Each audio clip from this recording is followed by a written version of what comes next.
Welcome back everybody to Neutrality Studies. This is Pascal. Selamat datang kembali di Neutrality Studies. Saya Pascal, dan saya ingin memberikan pembaruan singkat tentang meluasnya perang. Ya, perang dalam bentuk jamak. Karena sekarang ada beberapa konflik yang mulai saling terhubung. Saya tidak berpikir kita sudah berada dalam situasi seperti Perang Dunia Kedua, di mana penyebaran konflik yang lambat akhirnya memicu Perang Dunia Ketiga. Tapi arah perkembangan saat ini memang sangat mengkhawatirkan. Kita bisa lihat bagaimana perang di Ukraina, perang proksi NATO melawan Rusia, terus meluas. Bahkan sekarang, sulit lagi menyebutnya perang proksi, karena NATO berhasil membawa pertempuran langsung ke wilayah Rusia. Tapi hari ini saya tidak ingin fokus pada perang itu. Saya ingin menyoroti wilayah lain, penyebaran konflik yang luar biasa cepat, yang kini kembali terjadi di kawasan Teluk. Again in the Gulf region, we read now that Saudi Arabia is starting to. Sekarang, kita dengar bahwa Arab Saudi mulai kembali melakukan serangan ke Yaman. Mereka baru saja mengebom bandara Sana'a, tempat delegasi dari Yaman, dari pihak Houthi, yang menghadiri pemakaman Ayatollah Ali Khamenei di Iran, seharusnya mendarat setelah pulang. Tapi kemudian, pasukan Saudi justru mengebom landasan itu.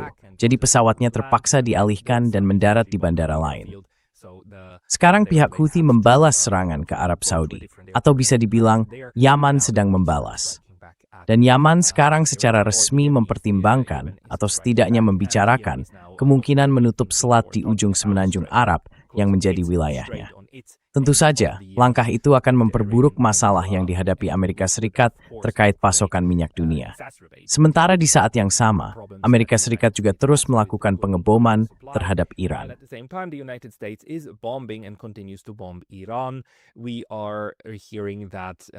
Kami mendengar bahwa sekarang sudah terjadi gelombang serangan ketiga dan keempat di wilayah utama Iran. Dan besok, kami akan kembali berbicara dengan Larry Johnson untuk mendapatkan pembaruan dari ahlinya tentang apa sebenarnya arti dari serangan bom terbaru di kedua pihak ini. Tapi perang melawan Iran sudah benar-benar berlangsung lagi. Dan sekarang, tidak ada gunanya lagi membicarakan nota kesepahaman yang pada dasarnya sudah disimpan di rak. Meskipun kemungkinan besar suatu saat nanti Amerika Serikat akan mulai memohon agar Iran kembali ke perjanjian itu. Tapi untuk saat ini jeda dalam perang itu sendiri sedang dijeda. Jadi serangan bom terus berlanjut. Kita bisa melihat bagaimana Amerika Serikat berusaha mengambil alih Selat Hormuz.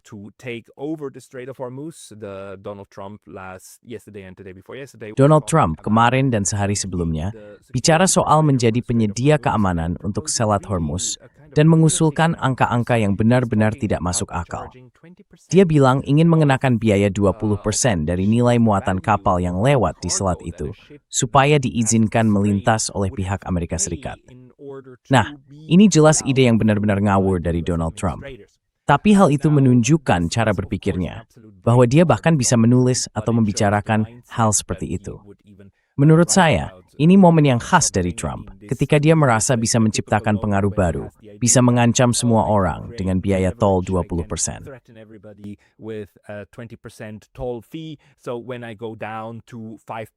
Jadi, waktu saya turunkan jadi 5%, mereka semua akan menjilat sepatu saya, dan senang sekali karena saya begitu baik. Tapi ini sebenarnya strategi negosiasi yang khas dari dia, yang sudah sering dia tunjukkan. Ketika dia merasa punya posisi tawar yang luar biasa kuat, dia akan mulai dengan angka yang sangat tinggi, hampir tidak masuk akal. Lalu, ketika dia menurunkannya dan seolah-olah memberikan potongan harga 75%, semua orang akan setuju dan ikut saja. Dia sudah melakukan hal seperti ini berkali-kali. Coba ingat perang tarif tahun lalu, bagaimana dia pikir bisa menggunakan tarif sebagai ancaman, dengan bilang akan menaikkan tarif 50%. Bahkan 100%. Jadi ketika akhirnya cuma 20% atau berapapun itu, semua orang langsung bilang, ya, kami senang, kami lega, terima kasih Donald, dan seterusnya.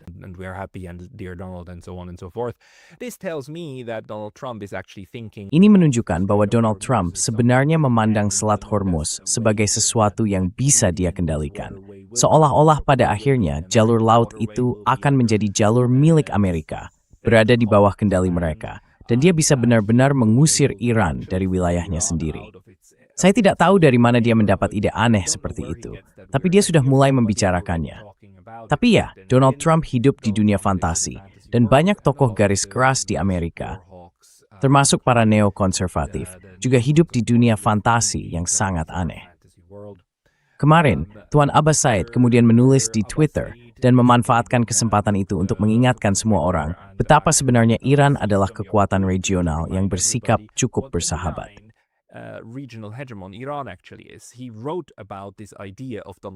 Dia menulis tentang gagasan Donald Trump yang mengatakan bahwa presiden atau POTUS benar sekali. Siapapun yang menjamin jalur aman bagi kapal-kapal dagang melewati Selat Hormuz seharusnya mendapat kompensasi atas jasa itu. Iran katanya selalu menjadi penjaga selat itu dan akan tetap begitu selamanya. 20% tentu saja terlalu besar. Kami akan bersikap adil. Maksud saya, orang Iran saat ini benar-benar hebat. Bukan cuma dalam hal menyindir Donald Trump, tapi juga meles dengan strategi yang sama. Mereka meniru gaya bahasa yang konyol itu, termasuk tulisan dengan huruf besar atau kata-kata tidak sesuai dengan huruf besar, hanya untuk mengambil alih gaya bahasa kekanak-kanakan itu.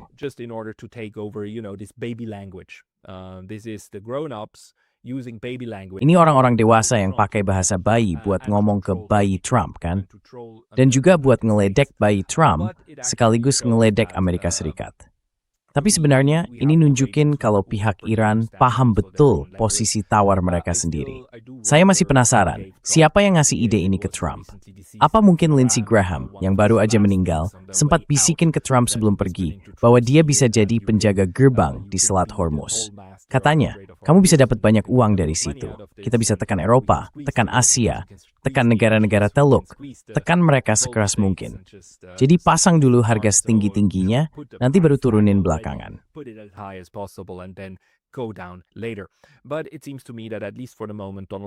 Tapi menurut saya, setidaknya untuk saat ini, Donald Trump dengan gagasan-gagasan seperti ini kembali mengikuti garis neokonservatif dari pemerintahan, dan dia tampaknya yakin bahwa dia akan berhasil mendapatkannya. Nah, di sisi lain, hal yang sangat penting bagi saya sekarang adalah apa yang sedang terjadi di negara-negara Teluk sendiri. Misalnya, Arab Saudi justru meningkatkan perang dengan Yaman. Itu tentu saja perkembangan yang sangat negatif. Ini tampaknya menunjukkan bahwa Arab Saudi menilai sekarang adalah saat yang tepat untuk mungkin menuntaskan pekerjaan yang selama ini tidak pernah berhasil mereka selesaikan. Tapi kalau begitu, eskalasi pada saat seperti ini, apa sebenarnya yang ingin dicapai? Selain menambah tekanan ekonomi yang lebih berat lagi bagi negara-negara Teluk, termasuk Arab Saudi sendiri. Ini masih harus kita lihat bagaimana hasilnya.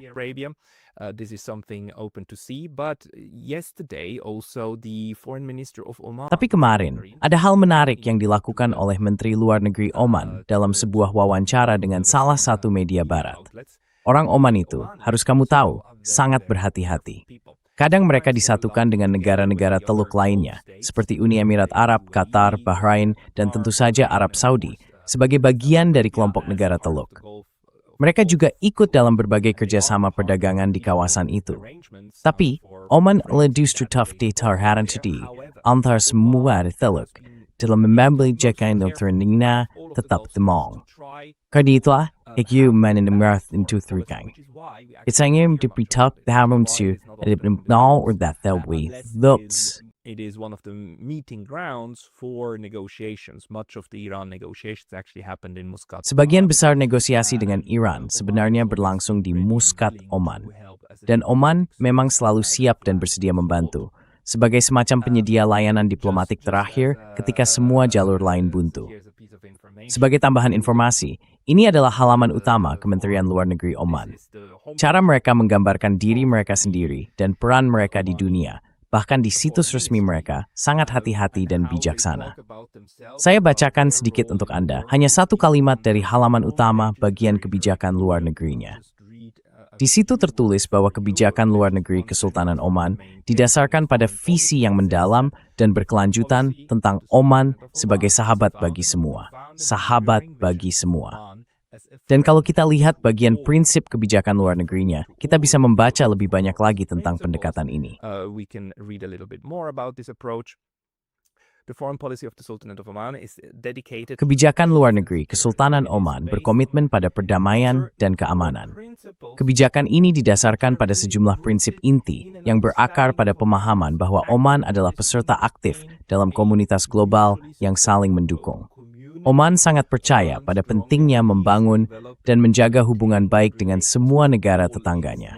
Tujuan yang konsisten dari kebijakan luar negeri Oman adalah memastikan bahwa hubungan dengan para tetangga ditandai oleh persahabatan, saling menghormati, tidak saling mencampuri urusan dalam negeri, dan saling pengertian. Negara-negara tetangga Oman, termasuk sesama anggota Dewan Kerjasama Teluk Arab, dengan siapa Oman telah mengembangkan kerjasama ekonomi dan keamanan yang luas, yang berkontribusi besar terhadap keamanan bersama di masa ketika stabilitas masih belum pasti. Period of uncertain regional stability. Very importantly now, in the next couple of centuries. Yang penting sekarang, dalam beberapa kalimat berikutnya, bagi Oman, konsep tentang tetangga itu meluas. Bukan hanya ke negara-negara yang berbatasan langsung, tapi juga mencakup mitra penting lain yang kedekatan dan perannya membuat mereka dianggap sebagai negara tetangga. Jadi Yaman, Iran, India, dan Pakistan termasuk di antara tetangga yang paling penting. Saya berhenti di sini dulu. Saya hanya ingin membacakan bagian ini supaya Anda bisa memahami betapa berbedanya Oman dibandingkan negara-negara Teluk lainnya, yang membangun seluruh struktur keamanannya di atas aliansi dengan Amerika Serikat. Mereka pada dasarnya beranggapan bahwa kalau ada banyak pangkalan militer AS di wilayah mereka, maka mereka akan aman. Dan yang penting adalah memastikan mereka berada di klub yang tepat.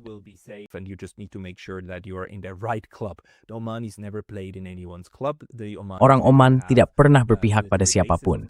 Mereka juga tidak punya pangkalan militer Amerika Serikat di wilayahnya.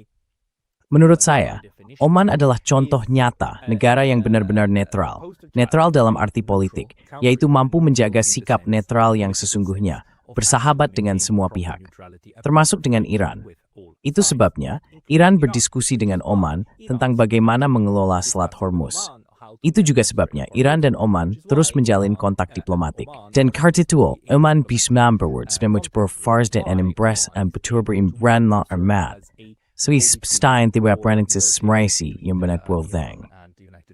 Although there's really not much negotiation going on, but I just wanted to point this out before now showing. Tapi saya cuma mau menyoroti hal ini dulu sebelum menunjukkan artikel dari Al-Mayadin, media asal Lebanon yang melaporkan tentang wawancara dengan Menteri Luar Negeri Oman, Badr Al-Busaidi.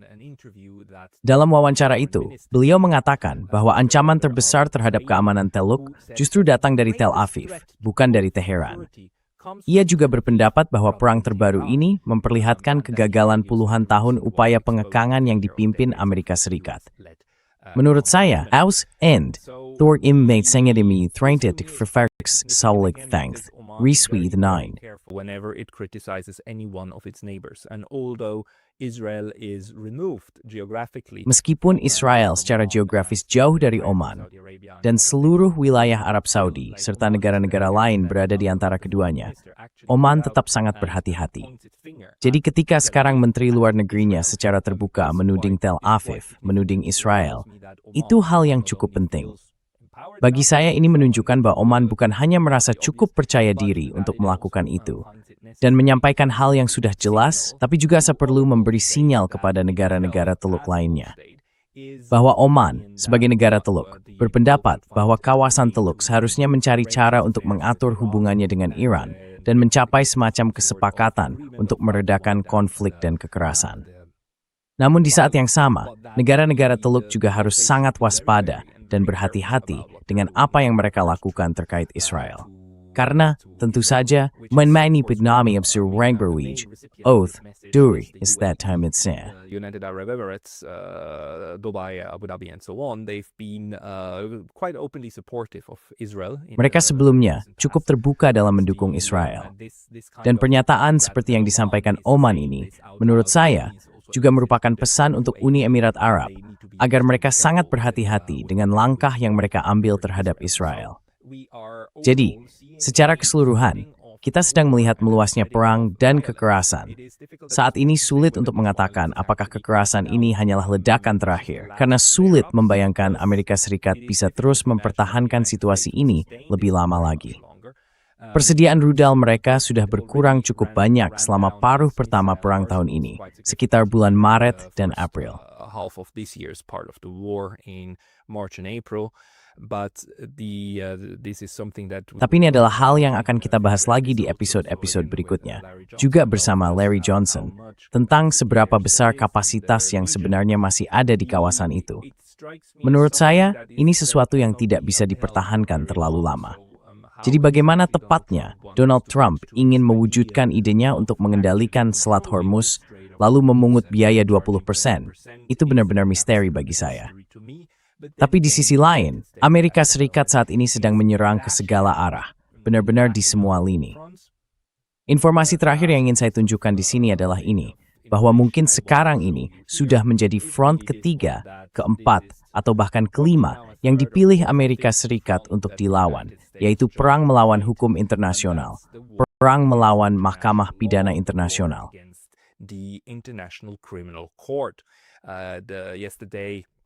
Dua hari yang lalu, Departemen Luar Negeri sebenarnya mengumumkan bahwa mereka berniat untuk membongkar ancaman yang datang dari Mahkamah Pidana Internasional terhadap kedaulatan Amerika.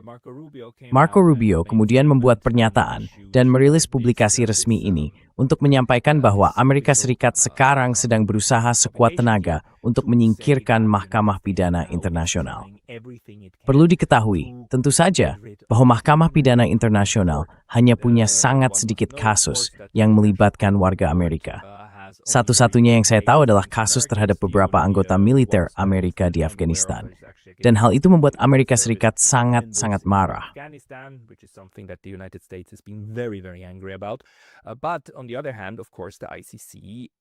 Tapi di sisi lain, tentu saja, ICC sudah mengeluarkan surat perintah penangkapan untuk Benjamin Netanyahu dan Tuan Gallant.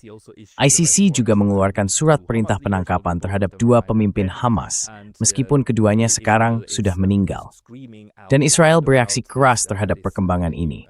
Mereka marah karena pengadilan berani mengambil langkah melawan Israel, melawan pihak yang mereka terus gambarkan sebagai korban dari peristiwa 7 Oktober. Dan sekarang, tampaknya Amerika Serikat berusaha, atau mungkin lebih tepatnya begini, Israel tampaknya meyakinkan Amerika Serikat untuk secara resmi mencoba membongkar ICC. Saya bacakan aja pernyataan yang tertulis di sini.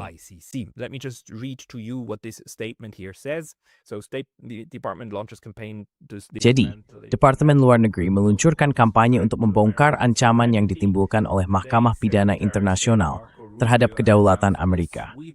Hari ini, Menteri Luar Negeri Marco Rubio mengumumkan kampanye besar-besaran untuk menyingkirkan ancaman yang datang dari Mahkamah Pidana Internasional terhadap kedaulatan Amerika Serikat. Kampanye ini akan melibatkan seluruh elemen pemerintahan untuk secara sistematis melumpuhkan kemampuan ICC dalam beroperasi, menargetkan personel militer atau pejabat Amerika, atau dengan cara apapun mengancam kedaulatan Amerika. Dan setiap kali pernyataan ini menggunakan kata kedaulatan, sebenarnya yang dimaksud adalah impunitas. To exchange it with the word impunity. What they mean is impunity. What they want is Yang mereka maksud itu adalah impunitas. Yang mereka inginkan adalah kebebasan mutlak untuk berkeliaran di seluruh dunia, membunuh siapapun yang mereka mau, menculik presiden, membunuh para pemimpin negara lain, melukai dan menghancurkan, bahkan melakukan genosida di berbagai belahan dunia. Dan setiap kali ada yang berkata, tunggu dulu, kita punya hukum internasional yang melarang hal itu. Orang yang mengatakan hal itu justru dianggap sebagai pihak yang jahat. Jadi, itulah yang sedang mereka lakukan. Bagi mereka, kedaulatan berarti impunitas mutlak dan izin tanpa batas untuk melakukan kejahatan apapun di seluruh dunia. Dan sekarang, ini sudah menjadi kebijakan luar negeri resmi Amerika Serikat. Seresmi itu. Saya bacakan sedikit lagi. Mahkamah Pidana Internasional dianggap sebagai ancaman yang tak bisa ditoleransi terhadap kedaulatan Amerika Serikat. Lembaga itu mengklaim punya wewenang untuk menuntut, bahkan memenjarakan, personel militer, maut abrisor, yang bertingforting at nimin station memfor. operating on behalf of America's national interest. Americans never signed up for this, and all American presidents. Orang Amerika tidak pernah menyetujui hal ini, dan semua presiden Amerika sejak pengesahan ICC menegaskan bahwa ICC tidak punya yurisdiksi atas warga Amerika. Sebelumnya, ICC pernah membuka penyelidikan terhadap personel militer dan petugas intelijen Amerika Serikat, dan sampai sekarang menolak menutup kasus-kasus itu. Ya, ini benar, karena untuk melaksanakan putusan ICC, tentu saja negara-negara harus menjadi bagian dari perjanjian itu. Tapi kalau negara-negara anggota ICC punya keluhan terhadap pihak yang bukan anggota, mereka tetap bisa membawa kasus tersebut ke pengadilan. Dan itulah yang pernah terjadi. Dalam kasus Afghanistan misalnya, Afghanistan atau negara-negara anggota ICC mengajukan kasus terhadap anggota militer Amerika Serikat. Pengadilan menerima kasus itu, lalu memutuskan perkara tersebut. Dan begitu putusan itu keluar, putusan itu menjadi mengikat bagi semua anggota ICC.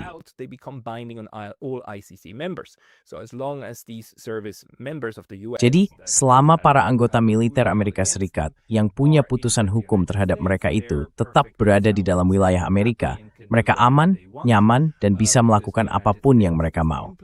Karena Amerika Serikat sama sekali tidak menerapkan hal-hal seperti ini, baik pengadilannya maupun lembaga lainnya. Tapi kalau mereka pindah atau bepergian ke negara yang menerapkan putusan Mahkamah Pidana Internasional, ya di situ risikonya muncul. Mereka bisa ditangkap, lalu dikirim ke Den Haag untuk diadili dan dijatuhi hukuman, dan sebagainya. Nah, ancaman seperti inilah yang sebenarnya sangat dikhawatirkan oleh Amerika Serikat. Dan tentu saja, dalam pernyataan mereka, mereka berusaha menampilkan diri seolah-olah sebagai korban. Seakan ini adalah tekanan dari luar. Padahal tidak begitu. Ini adalah keputusan berdaulat dari negara-negara lain untuk membentuk sebuah lembaga bersama. Majority Grace dikikirpers wong and tufko padat haupmard. Mobil kredatan pro and the breaker. Termasuk yang nautan organidamis halted you, misalnya Amerika Serikat.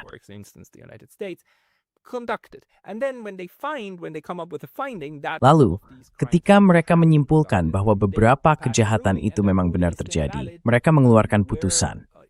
Putusan itu berlaku bagi semua anggota klub, tapi tidak berlaku di Amerika Serikat. Jadi Amerika Serikat tidak perlu ikut menandatangani hal ini. Namun, seperti yang mereka katakan di sini, Amerika Serikat memandang pelaksanaan kedaulatan negara lain, hak suatu negara untuk bergabung dengan klub semacam itu, dan menerapkan putusan tersebut sebagai pelanggaran terhadap kedaulatan mereka sendiri.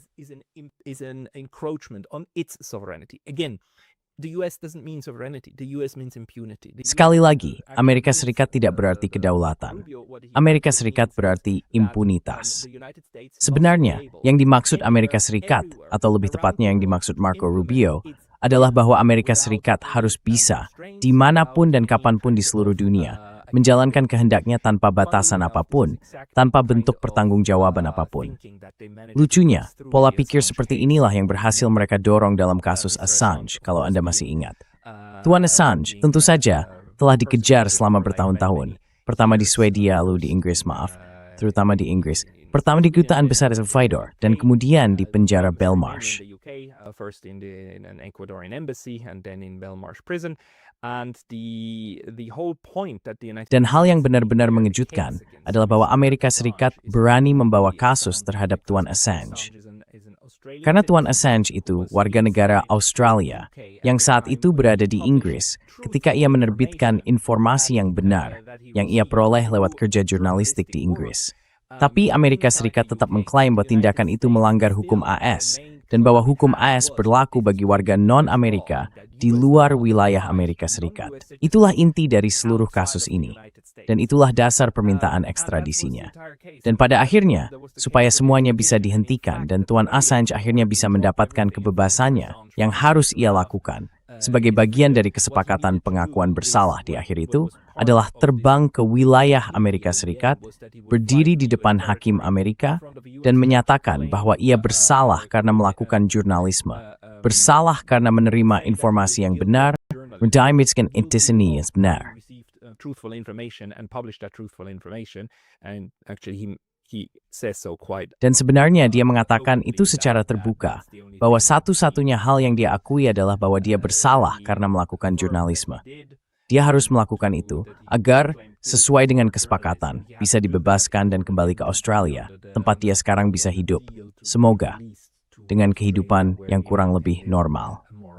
Tapi intinya di sini adalah, sekali lagi, Amerika Serikat menafsirkan kedaulatannya sebagai kekebalan mutlak dan hak untuk menakut-nakuti siapapun, dimanapun, kapanpun, tanpa batas sama sekali.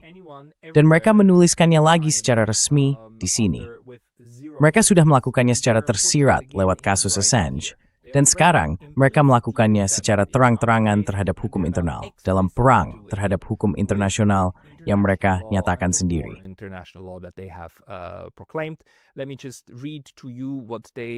Izinkan saya bacakan apa yang sebenarnya ingin mereka lakukan. Bagaimana mereka berencana menjalankan perang ini melawan hukum internasional. Kampanye ini akan mencakup berbagai tindakan yang ditujukan untuk memastikan bahwa Mahkamah Pidana Internasional tidak mampu mengancam kedaulatan Amerika Serikat atau menargetkan warga Amerika. Langkah-langkah yang sedang dipertimbangkan termasuk panggilan diplomatik dari Menteri Luar Negeri, Wakil Menteri, para duta besar, dan anggota pimpinan senior lainnya kepada negara-negara asing.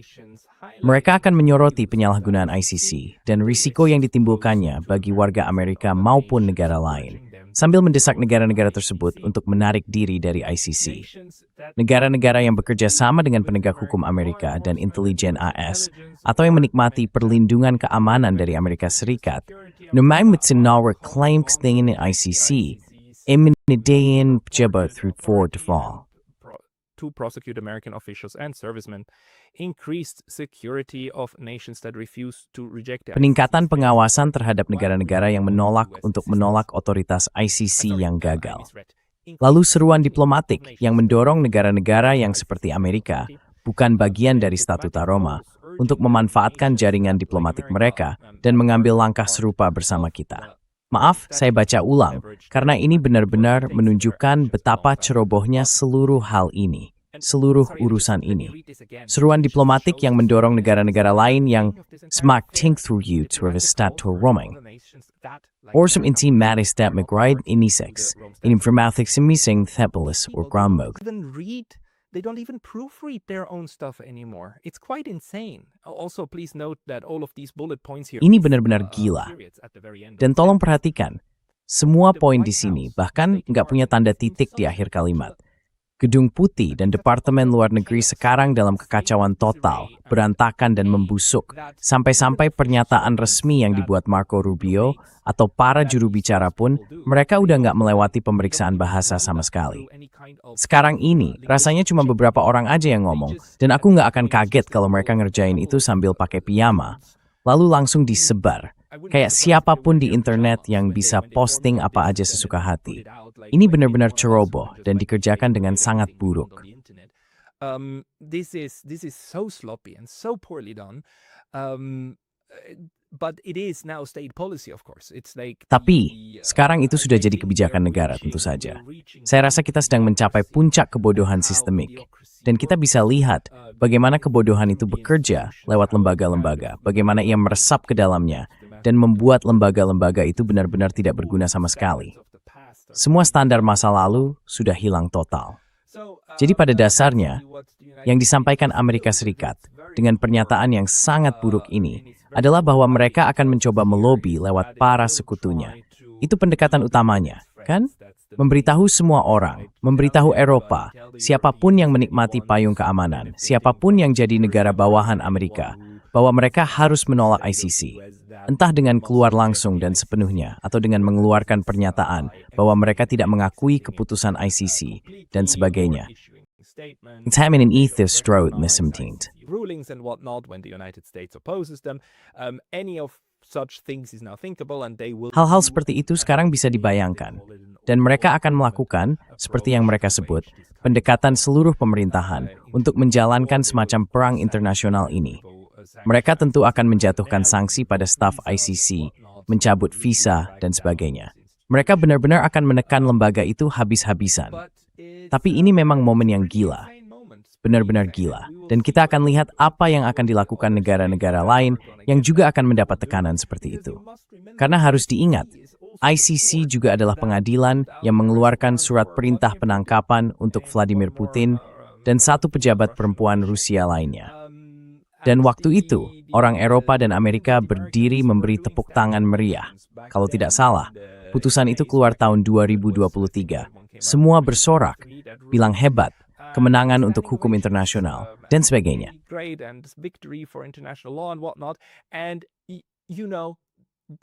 Dan tahu kan, seharusnya kita nggak perlu heran kalau ICC nanti kembali mengeluarkan putusan melawan Rusia. Orang-orang yang sama, seperti Marco Rubio, pasti akan bertepuk tangan dan bilang, ini contoh yang hebat tentang keadilan dan fairness. Mereka akan menuntut supaya putusan seperti itu dijalankan. Tapi di saat yang sama, mereka juga akan menuntut agar hal-hal lain dibongkar dan dihapuskan. Mereka ingin ada pagar pembatas supaya ICC dan Israel tidak bisa dituntut, bahkan mungkin mendorong dibuatnya Statuta Roma yang baru. Sekarang, Amerika Serikat sedang sangat marah karena kehilangan kekuatan strukturalnya dalam sistem ini. Sampai-sampai mereka menyerang siapapun dan apapun. Semua upaya untuk berperang ini, entah sekarang atau nanti, bukan akan jadi perang hukum. Gak mungkin mereka bisa melakukan perang hukum di sini. Tapi yang bisa mereka lakukan adalah memberi tekanan diplomatik.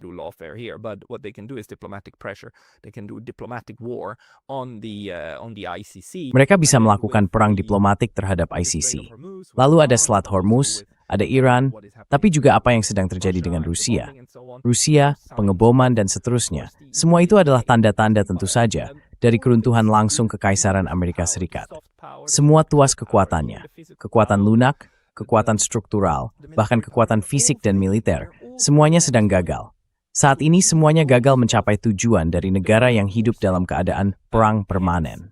Karena itu, tindakannya jadi makin dramatis, makin putus asa, makin marah, makin tidak terkendali. Dan sekarang dijalankan oleh orang-orang di level tertinggi yang bahkan sudah tidak sempat memeriksa ulang pernyataan mereka, karena semuanya dikerjakan dari hari ke hari. Tidak ada lagi pemikiran jangka panjang.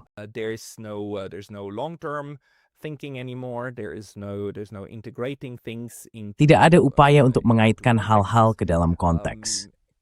Saya benar-benar terkejut. Saya terkejut dengan sejauh mana kita sampai hanya dalam waktu beberapa tahun saja. Menurut saya, awal dari kemunduran itu tentu saja bisa kita lihat sekitar tahun 2022, saat ada dorongan besar terakhir untuk melemahkan Rusia. Dan sekarang setelah upaya itu gagal dan terus gagal, serta munculnya tatanan baru, tatanan multipolar yang tumbuh secara alami dari kekacauan ini, mereka tidak bisa menghancurkannya. Hal itu tampaknya menimbulkan kepanikan yang nyata, bahkan di antara orang-orang yang, di awal pemerintahan ini, ingat kata-kata Marco Rubio dan Trump, mereka berpura-pura memahami tatanan baru ini dan ingin mengintegrasikan Amerika Serikat ke dalamnya, menjadi salah satu negara yang memimpin dalam tatanan tersebut.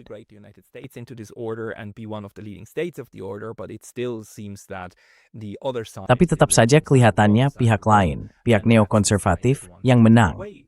Dan itu adalah pihak yang ingin menyingkirkan semua bentuk kesepakatan seperti itu, atau bentuk kerjasama apapun yang tidak berpusat pada Amerika Serikat.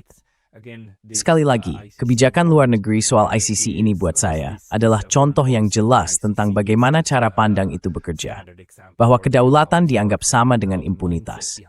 Kedaulatan Amerika Serikat dianggap mutlak, sementara kedaulatan negara lain tidak berarti apa-apa. Dan tidak ada siapapun yang dianggap berhak mengklaim kedaulatan selain Amerika Serikat. Nah, itulah cara berpikirnya. Itulah pola pikir kaum neokonservatif, dan saat ini memang pemerintahannya dikuasai oleh mereka.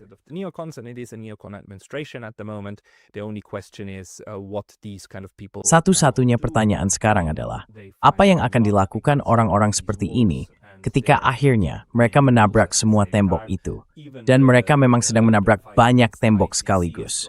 Bahkan perlawanan terhadap ICC pun akan jadi perjuangan yang sangat berat.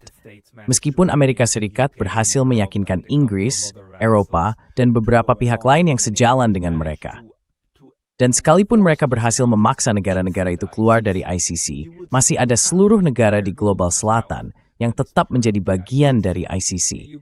Mereka bisa saja memaksa ICC pindah dari Den Haag, keluar dari Belanda. Tapi tidak ada yang bisa mencegah ICC untuk membuka kantor di Lagos atau di Bangkok. Itu bisa saja terjadi. Mereka bisa melakukannya.